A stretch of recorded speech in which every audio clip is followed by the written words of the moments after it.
While I was preparing for my thru hike, I read that heading north out of the NOC was among the toughest stretches of trail on the AT.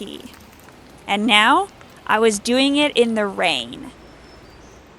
That being said though, the difficulty of parts of the AT are widely debated. Sometimes people just like to scare each other. I've hiked 30 minutes and it hasn't really been substantially hard so far. It's like that steep. Not very steep at all. So, it was interesting staying at the NOC lodging because it was so bare bones.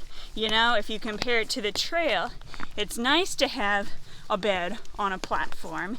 It's nice to have a shower, but at the same time, in the back of my head, I was also comparing it to like Around the Bend hostel. Like, man, why do they gotta charge us for towels here?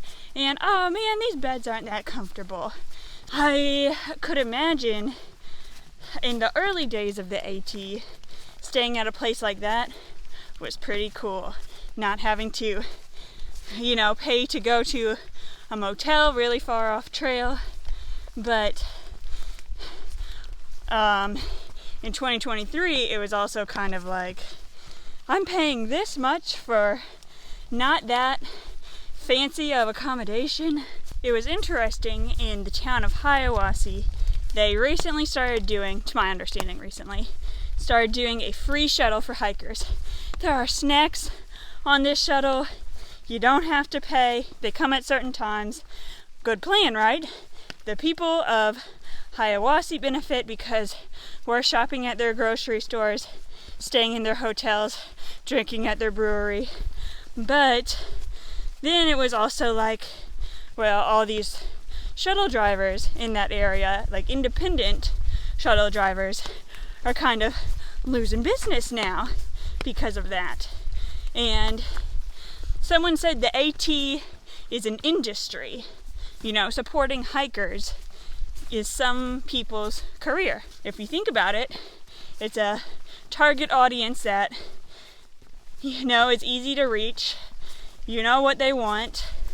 And they'll spend big bucks because they don't have a lot of options sometimes, whether in terms of they don't have a car to go somewhere else or they're just too tired to shop around for a better deal. It's really interesting when you think of it that way. And I'm really curious what this trail was like, you know, throughout time.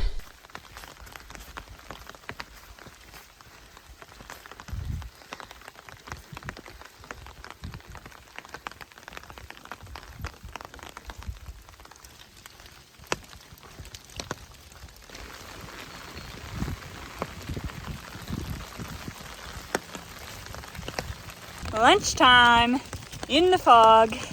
Good thing I have my umbrella. The problem is though, the little hair tie looking thing that came with this fell off the first time I was using it. So I have this piece of Velcro and someone gave me a hair tie, but it's still kind of flopping around. So, you know, hitting my head, bouncing all around, going to the side. It's annoying.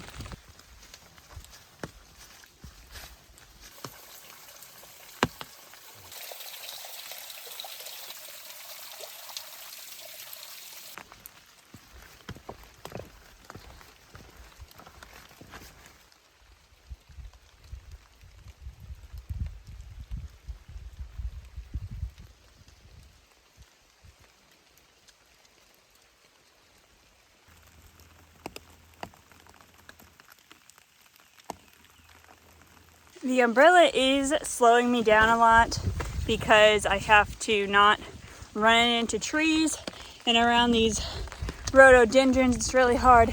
The top is always getting stuck on stuff I can't see, and I have to spend a lot of time gently, you know, working it out. Where is it caught? What can I do? There's a tree on this side of the trail and a tree across from it. So this is what I do when I have to be narrower. Put it down, walk through, put it up. Then this holder is all messed up. Oh my gosh. 2 miles to the shelter I'm staying at, but it seems like it's a million.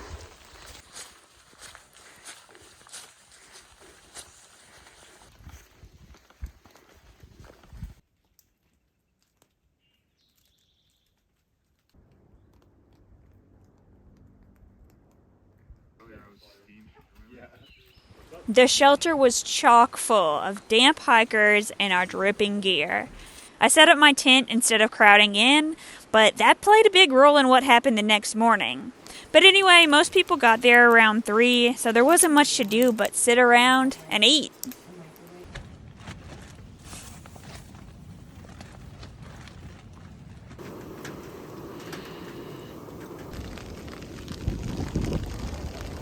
It's a good morning to embrace the suck.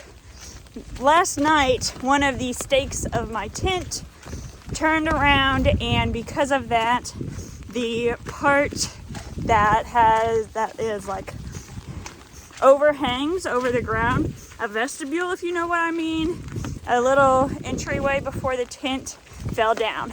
So my shoes that I left out there and everything else were soaked. So instead of getting blisters because of my wet shoes, I'm like, well, I'll try hiking in Crocs. I met someone on trail, Denise, who had such bad blisters, she hiked in Crocs all the way through Georgia. And they weren't even in adventure mode. So if I hike 15 miles, there is a shelter that sleeps 4. But if I hike 20 miles, it'll be the Fontana Hilton. A huge shelter that apparently has showers, but I don't know. And I'm determined to make it there, honestly. If I walk 10 hours, I can get there. I can definitely tell that the Crocs are less supportive, but I've made it this far. I'm determined. I can't think of anything I've ever wanted more in my life than to get to the Fontana Hilton. Let's go.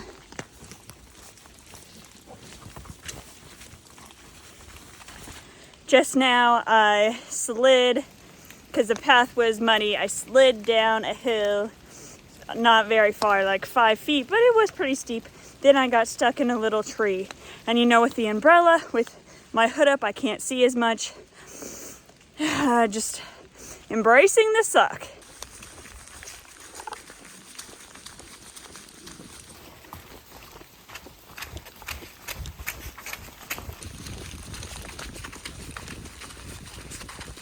A trail runner that was headed southbound, passing all of us up, was saying there was trail magic up ahead at this gap I'm about to go to, so that's really nice. My first on-trail trail magic. The other one I had was in a parking lot of a hotel.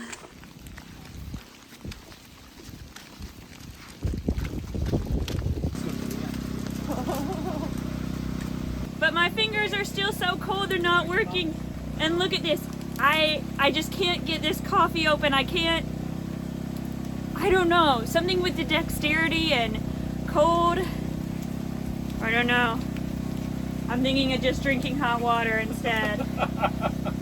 I haven't recorded anything since I was at Trail Magic because it was raining so hard I was worried about getting my phone wet. Plus, with my fingers not working, you know, getting my gloves on and off was hard. Just imagine lots of puddles, lots of slipping in the mud. There was a part called Jacob's Ladder that was really steep, and I didn't even notice I was on it till halfway up because the wind was blowing my rain jacket half across my face, and I was just concentrating on moving forward instead of, oh gosh, this is steep. So, good and bad. I just passed up the shelter at my 15th mile today.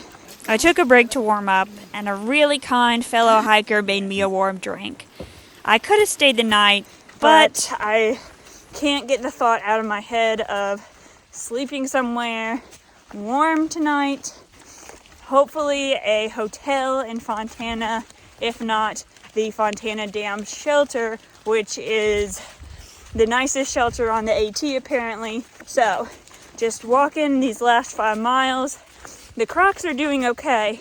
The worst part is that just my rain gear is all wet and I'm very uncomfortable in general. But I'm doing fine. Just got to get through these last couple miles.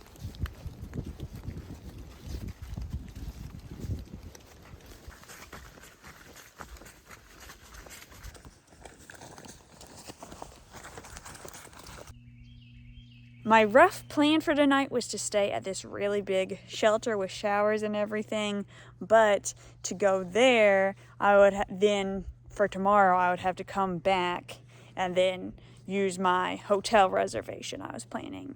So I called and said, can I move both nights up a space? And they said yes. And it's technically after hours for the shuttle, but they said they would see if they could have someone to come get me.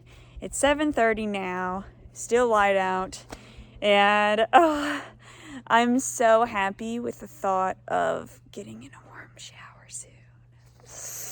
Oh gosh.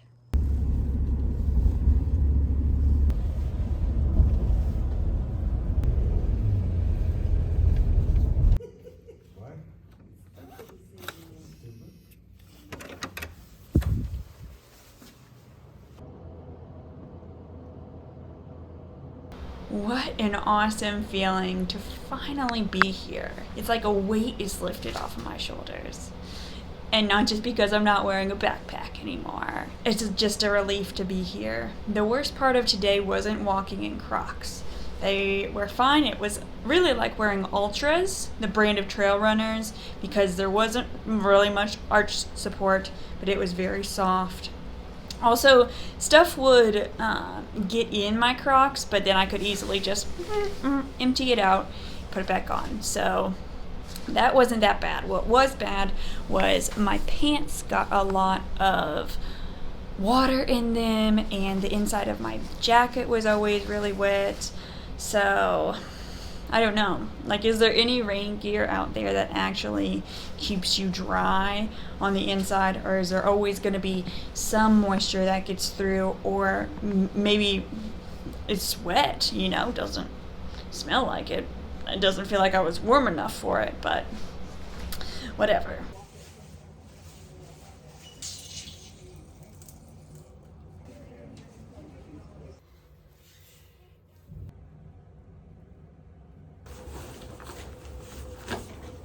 With everything laid out, I realized that the things that weren't wet this morning got wet inside my pack from the things that were. It was so good I made it to the hotel and didn't need to use that gear that night. Stuff was gross. Instead, I was showered in a dry, big, clean bed, watching HGTV and eating Snickers. The end of week 2. And it does not feel like it. Feels like I've been on trail way longer. At the end of every week, I'm answering the same 5 questions, and then we can compare how they change over time. And I just want to say, I am in a hotel again this week, but that probably won't always be the case. So, without further ado, how the landscape and seasons changed was not so much on the seasons end. There are buds on trees in lower elevation, but other than that, I don't notice a huge difference. But as far as landscape, this week was mostly North Carolina. Last week was all Georgia. And in Georgia, it seemed like there was more poison ivy vines, which when I almost got poison ivy, I saw a lot of, and more trees with holes in them, more twisty trees. It kind of looked like a storybook forest. And once we crossed the state line, it was a very gradual change, but I noticed it's more greener here. There's more lichen, there's more old man's beard, there's more rhododendrons. So even though obviously it's not changing because it's a different state, but I can tell how the plant life is changing as we go getting norther. As we get more north. The common experience on trail this week is that it's not our first few days anymore. Emotions are kind of running high. One time I said hi to someone and that as they were passing me and they just kind of grunted back. I guess they were having a bad day. In the beginning, everyone was very chipper and energetic, and now it's like things are getting real. I've also noticed if people are in tramilies, they're pretty tight-knit. You know, those are their go-to friends. Another common experience was that the rain this week, everyone was trying to get out of it or roughing it through it. A phenomenon that I wasn't expecting, but it's so cool, is that you might know someone in common with another person, or say, my friend up the trail, their name is Trouble or whatever, and then you run into them later up the trail. So it's kind of like any work situation, school situation, you can have friends of friends. It's pretty funny. Sometimes even when you haven't met people, you've heard of them. It really makes me wish I had a trail name, honestly. But nothing has come to me yet, so we're just sticking with Maddie. Last week, I was hoping the problem of not being able to sleep would just kind of go away. Now I'm falling asleep around 11 or midnight, waking up at 6 or 7. So it's not as much as I would like to sleep, but it's definitely better than it was. The problem I'm trying to solve this week is blisters. I'm pretty sure I'm going to send my shoes back home and ask my parents to send me some breathable shoes that I have. So when it comes to hiking shoes, you can either have waterproof or breathable. Waterproof is good for mud, cold, and snow. Breathable is good for like if it's raining, you might walk through creeks or hot conditions, because if your feet get wet, the air can flow through them and dry. So I had breathable to start with because I was expecting to walk through snow in the beginning, but that really wasn't the case. And of course, what happened when rain accidentally got in them, they were unwearable. The blisters I have, it seems like they're going away, but I'm just tired of having them. It always seems like the blisters I have are about to go away, but then new ones form. So I'm thinking if I switch to a different pair of shoes, hopefully won't have any more blisters. My favorite memory this week was definitely walking into the NOC. It's always nice to feel a sense of accomplishment when you go into a town, and a sense of excitement because you're like, oh my gosh, I can buy things. That was the first time when I was like, yeah, I'm an AT Thru Hiker. I have a purple tag on my backpack.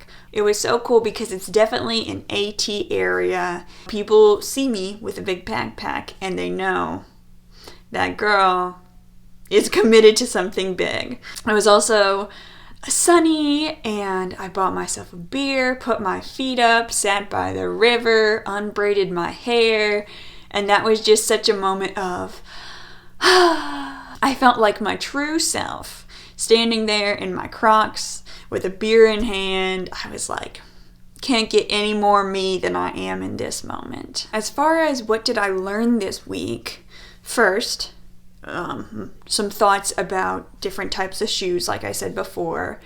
Second, I'm rethinking my umbrella because half the time I wasn't even using it in the rain because it kept getting stuck on branches and then walking around trees and stuff. And I think maybe if I'm not going to use it, then I probably shouldn't be carrying it. But that being said, I'm still going to wait it out a little longer just to, just in case I change my mind. It's only been one rain, I guess 2 rainy days, but they were back to back. So 1 rain session. So I'm going to keep thinking about the umbrella. I also learned that if I put my water bottles on my right side, I can reach them better. I thought it would be better to reach around with my right hand, my better hand, but actually I can really chicken wing better on my right side than I can reach. Finally, the Croc incident taught me that I'm very stubborn and strange, but I'm also strong-willed, and if I want something, I am going to stick to whatever I have to do to get it. I'm still so happy to be on trail. Sometimes I feel like I could walk forever because while it is hard and there are some parts I don't like, it's still it just feels like where I'm meant to be. That being said, maybe, you know, down the trail a month in, I'm gonna feel different. Several months in, I'm sure I'm gonna feel different. But right now, I'm just like, this is awesome. I love these people. I love this experience. Can't wait for the rest of the trail.